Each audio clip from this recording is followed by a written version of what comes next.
अगर आप कर रहे हैं भगवान गणेश की पूजा तो 4 चीज़ें भूल कर ना चढ़ाए, गुस्सा हो जाते हैं। गजानंद गणेश चतुर्थी के मौके पर अगर आप भी भगवान गणेश की वंदना कर रहे हैं तो ऐसे में आपको कुछ बातों का विशेष ध्यान रखने की ज़रूरत है। कुछ चीज़ों ऐसी भी है जिन्हें गणेश भगवान को नहीं चढ़ाना चाहिए और नहीं तो भगवान क्रोधित हो सकते हैं और इसके बुरे परिणाम भी देखने को मिल सकते हैं। गणेश चतुर्थी के मौके पर सभी भगवान गणेश की आराधना में लगे हुए हैं। भगवान गणेश को प्रथम देवता माना जाता है और लोग किसी भी शुभ कार्य से पहले भगवान गणेश की पूजा करते हैं। गणेशोत्सव 2024 के मौके पर भी लोग पापा की आराधना में लीन नजर आ रहे हैं। हर बार की तरह कई लोगों ने इस बार भी पापा की मूर्ति अपने घर में स्थापित की है। लोग मोदक के समेत विभिन्न वस्तुओं भगवान को अर्पित कर रहे हैं, लेकिन आपको इस क्रम में कई चीज़ों का ध्यान रखने की भी ज़रूरत है। कुछ चीज़ों ऐसी भी है जिन्हें भगवान गणेश को भेंट नहीं चढ़ाना चाहिए और नहीं तो गजानंद क्रोधित हो सकते हैं। हिंदू धर्म में पूजा के कुछ नियम कानून बताया गया है। अगर इंसान उस हिसाब से ही पूजा अर्चना करे तो उसे लाभ तो मिलता ही है, साथ ही भगवान भी भक्तों से प्रसन्न रहते हैं। बता रहे हैं उन 4 चीज़ों के बारे में जिन्हें कभी भूल कर भी भगवान गणेश पर नहीं चढ़ाना चाहिए और इन 4 चीज़ों को हमेशा भगवान गणेश से दूर रखना चाहिए।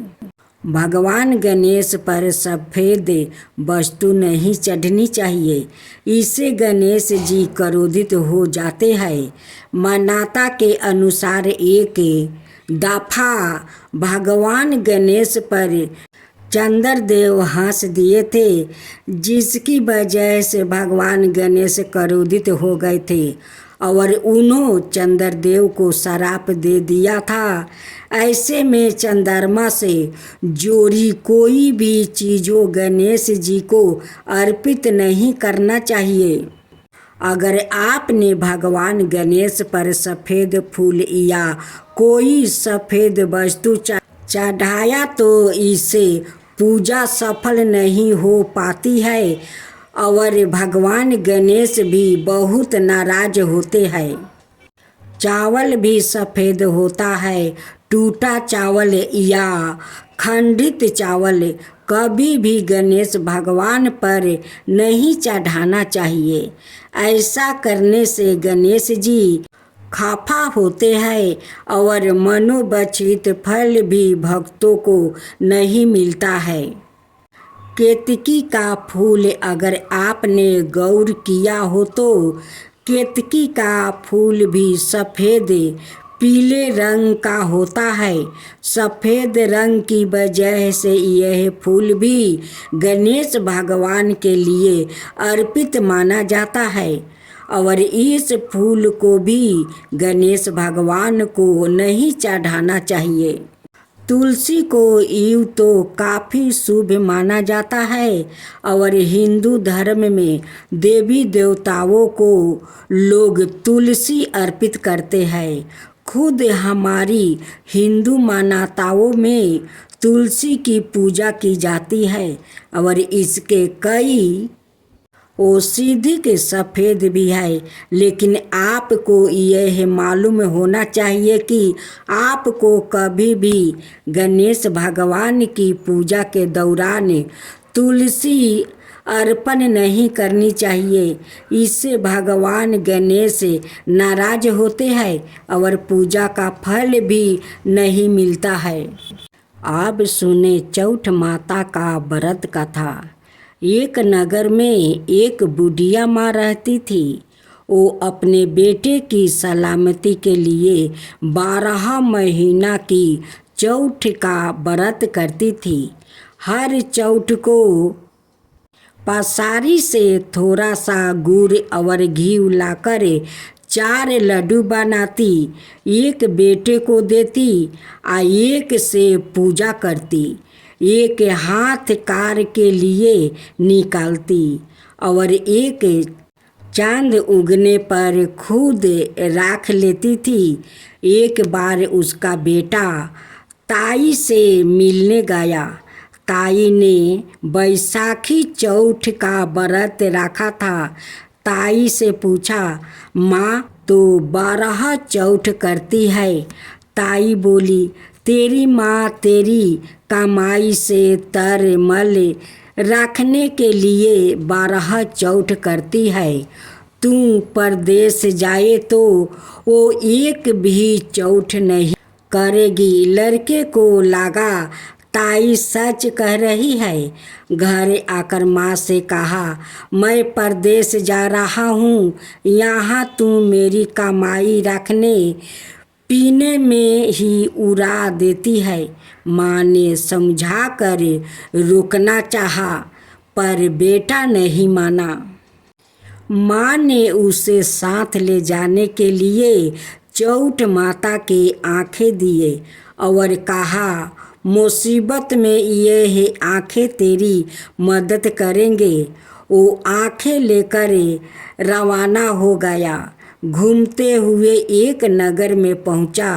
उसने देखा एक बुढ़िया माँ रोती जा रही थी और पुआ बनाते जा रही थी।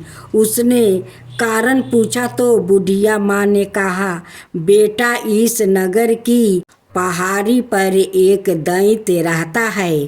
पहले वो नगर में आकर कई लोगों को रखने के लिए मार देता था। अब राजा हर घर से एक आदमी दैत्य के पास भेजता है और आज मेरे बेटे की बारी है, इसलिए रो रही हूँ और उसी के लिए पुए बना रही हूँ।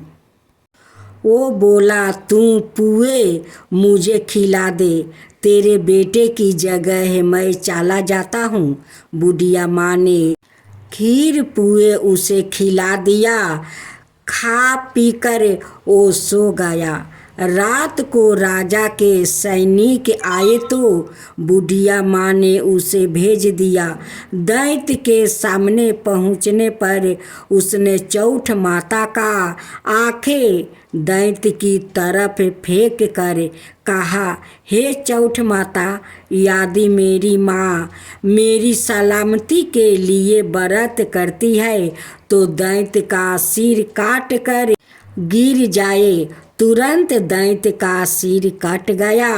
लड़का वापस आ गया। राजा ने उसे उपहार देकर विदा किया।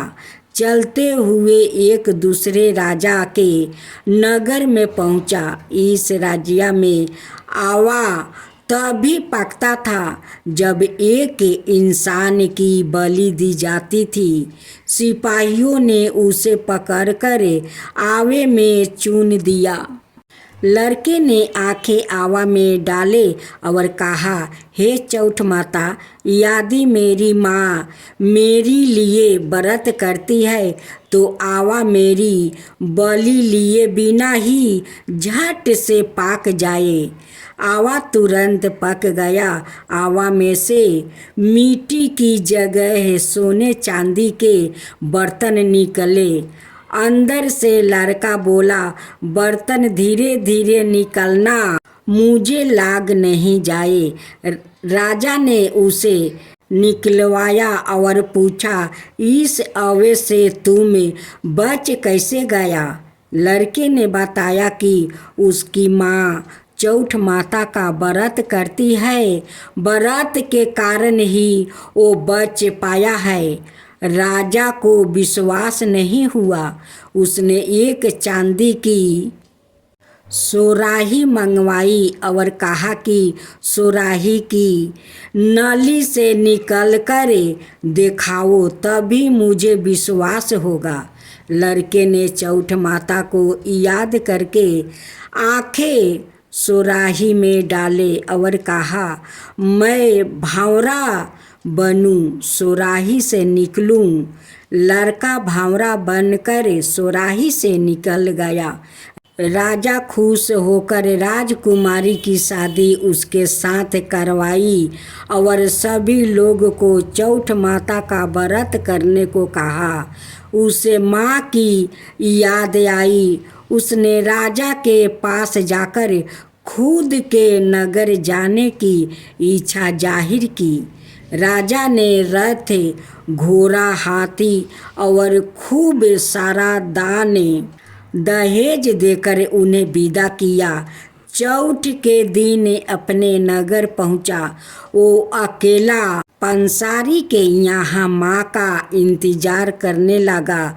सोचा चौथ है तो माँ यहाँ जरूर आएगी। थोड़ी देर बाद लकड़ी टिकती हुई माँ दिखाई दी। बेटा माँ के चरणों में गिर पड़ा। कहा, माँ, मैं तेरा बेटा हूँ, मुझे माफ़ कर दो। माँ ने उसे गले लगा लिया। लोग चौठ माता की जय जयकारा करने लगा।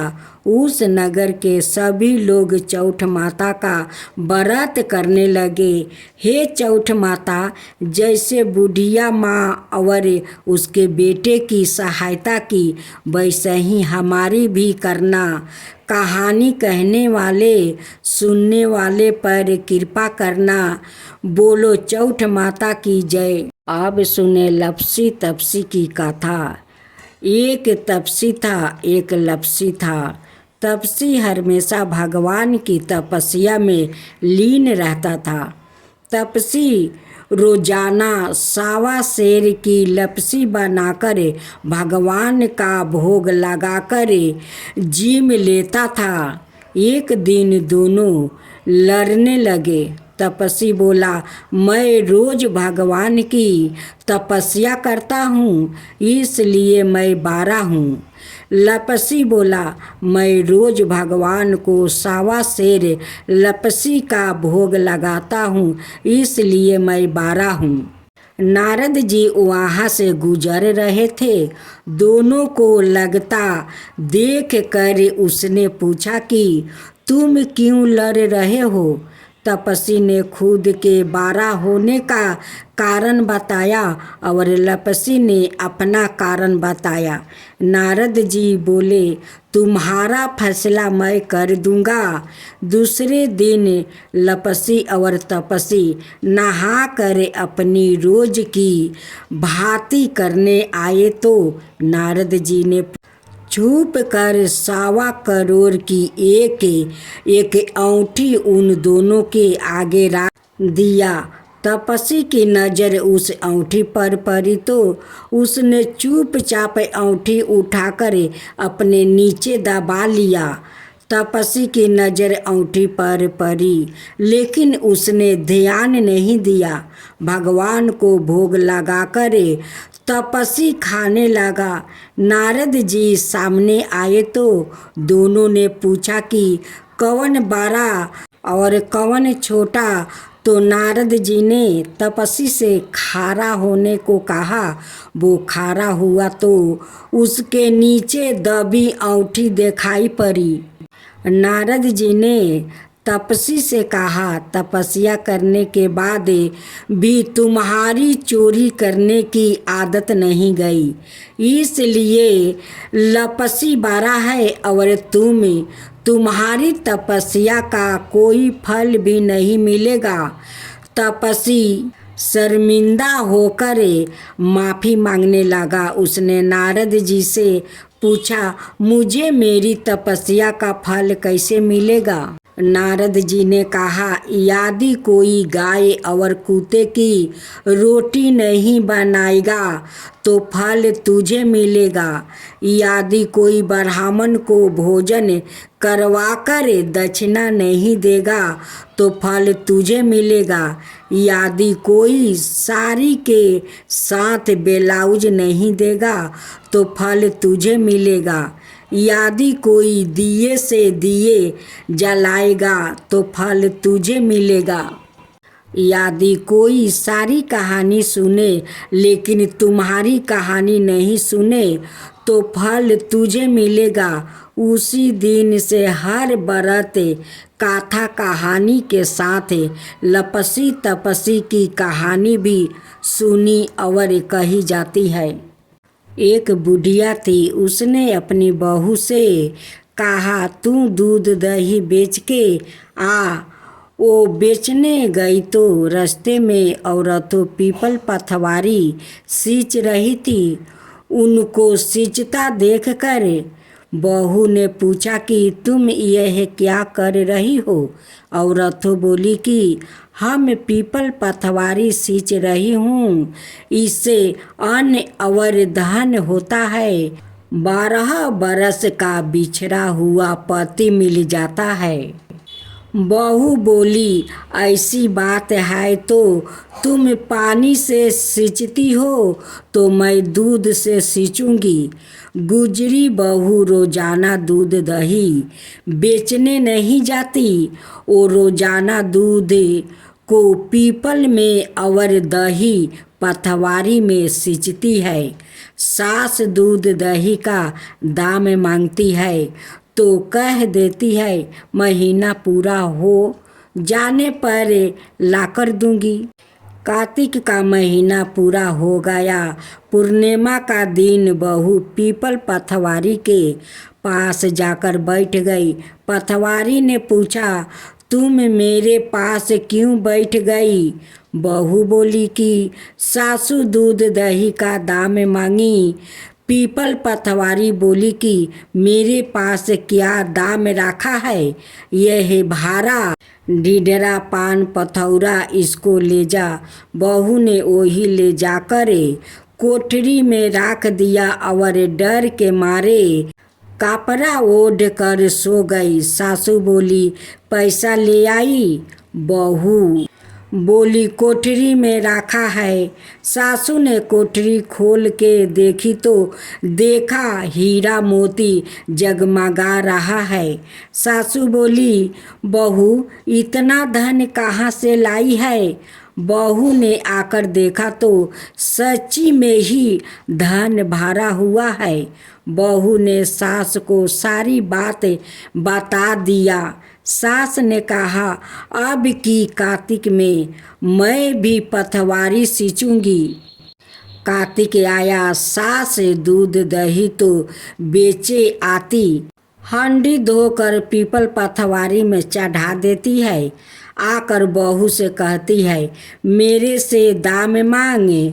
वो कहती है, सासू जी कोई बहू भी दाम मांगती है, मगर सासू कहती तू मांगे। बहू बोली, सासू जी पैसा लाई हो? तो सास पीपल पथवारी के पास जाकर बैठ गई। पीपल पथवारी ने सास को पान पथौरा भर ढिढोरा दे दिया। उसने ले जाकर कोठरी में रख दिया।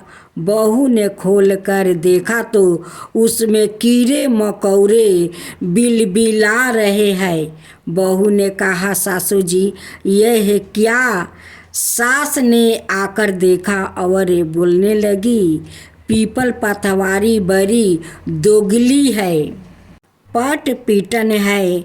इसको तो धन दिया, मुझको कीड़ा मकोड़ा दिया। तब सब कोई बोलने लगे कि बहू तो सत्य की भूखी सींची थी, तुम धन की भूखी हो। हे पथवारी माता, जैसे बहू को दिया वैसे सबको देना, जैसे सास को दिया वैसे किसी को ना देना। महालक्ष्मी की व्रत कथा। माता लक्ष्मी के 2 रूप सादा से प्रचलित है। उत्तर भारत में कहते हैं कि देवी के विभिन्न रूप को उनके वाहन, पहनाव, हाथ और शास्त्रों के अनुसार पहचाना जाता है। देवी का वाहन उल्लू, गरुड़ और गज है। बहुसती जगह है वो कमल पर विराजमान है। हर देवी का अलग अलग रूप है। पुराणों में एक लक्ष्मी वो है जो समुद्र मंथन से जन्मी थी और दूसरी वो है जो भृगु की पुत्री थी। भृगु की पुत्री को श्री देवी भी कहते हैं। उनका विवाह भगवान विष्णु से हुआ था। दक्षिण भारत में लक्ष्मी जी की अभिव्यक्ति को दो रूपों में देखा जाता है, श्री रूप और लक्ष्मी रूप। श्री रूप में वो कमल पर विराजमान है और लक्ष्मी रूप में वो भगवान विष्णु के साथ है। महाभारत में लक्ष्मी के विष्णु पत्नी लक्ष्मी और राज लक्ष्मी दो प्रकार बताया गया है। एक अन्याय मान्यता के अनुसार लक्ष्मी के दो रूप है, भूदेवी और श्री देवी। भूदेवी धरती की देवी है और श्री देवी स्वर्ग की देवी है। पहली उर्वरा से जोड़ी है, दूसरी महिमा और शक्ति से। भूदेवी सरल और सुहागिन पत्नी है, जबकि श्री देवी चंचल है। विष्णु को हमेशा उन्हें खुश रखने के लिए प्रयास करना पड़ता है। एक समुद्र मंथन की महालक्ष्मी। समुद्र मंथन की लक्ष्मी को धन की देवी माना जाता है। उनके हाथ में स्वर्ण से भरा कलश है। इस कलश द्वारा लक्ष्मी जी धन की वर्षा करती रहती है। उनके वाहन को सफ़ेद हाथी माना गया है। दरअसल महालक्ष्मी जी के चार हाथ बताया गया है। वो एक लक्ष्य और चार प्रकृतियों, दूरदर्शिता, ढूंढ संकल्प, शर्मशीलता एवं व्यवस्था शक्ति के प्रतीक है। और माँ लक्ष्मी जी सभी हाथों से अपने भक्तों पर आशीर्वाद की वर्षा करती है। दूसरा, विष्णु प्रिया लक्ष्मी ऋषि भृगु की पुत्री माता लक्ष्मी थी। उनकी माता का नाम विखायती था। महर्षि भृगु विष्णु के सवासुर और शिव के साधु थे। महर्षि भृगु को भी सप्तर्षियों में स्थान मिला है। राजा दक्ष के भाई भृगु ऋषि ने इसका मतलब वो राजा दक्ष की भतीजी थी। माता लक्ष्मी के दो भाई दाता और विधाता थे। भगवान शिव की पहली पत्नी माता सती उनकी लक्ष्मी जी की सौतेली बहन थी। सती राजा दक्ष की पुत्री थी। तीसरा, धन की देवी लक्ष्मी का घनिष्ठ संबंध देवराज इंद्र और कुबेर से है। इंद्र देवताओं और स्वर्ग के राजा है और कुबेर देवताओं के खजाने के रक्षक के पद पर आसीन है। देवी लक्ष्मी ही इंद्र और कुबेर को इस प्रकार का वैभव राजसी सत्ता प्रदान करती है। देवी लक्ष्मी कमलवन में निवास करती है, कमल पर बैठती है और हाथ में कमल ही धारण करती है। इसके अलावा 8 अवतार बताया गया है। महालक्ष्मी जो वैकुंठ में निवास करती है, स्वर्ग लक्ष्मी जो स्वर्ग में निवास करती है, राधा जी जो गोलक में निवास करती है, दक्षिण जो जग में निवास करती है, गुरहा लक्ष्मी जो गुरहे में निवास करती है, शोभा जो हर वस्तु में निवास करती है, सुरभि रुक्मिणी जो गोलक में निवास करती है, और राज लक्ष्मी सीता जी जो पाताल और भूलक में निवास करती है।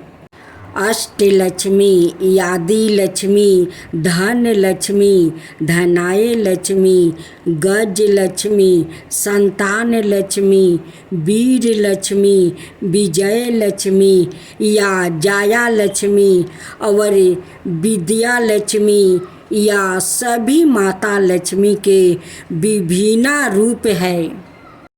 भगवान शिव की महिमा अपरंपार है। शिव जी को भोले भंडारी भी कहा जाता है। भगवान शिव अपने सच्चे भक्तों के कष्टों को हर लेते हैं। भगवान शिव के ऐसे ही सच्चे भक्त का प्रसंग तब का है जब यातायात के साधना ज़्यादा नहीं होते थे। अगर कोई किसी तीर्थ स्थल पर जाता था तो पता नहीं होता था कि वापसी घर लौट भी पाएगा या नहीं। भगवान शिव का भक्त बहुत कठिनाइयों के बाद केदारनाथ धाम पहुंचा। जब वहां पहुंचा तो मंदिर के पुजारी जी मंदिर के कपाट बंद कर चुके थे। उसने पुजारी जी से बहुत मिनती की, मैं बहुत समय और कठिनाइयाँ सह कर महीनों बाद यहाँ पहुँचा हूँ।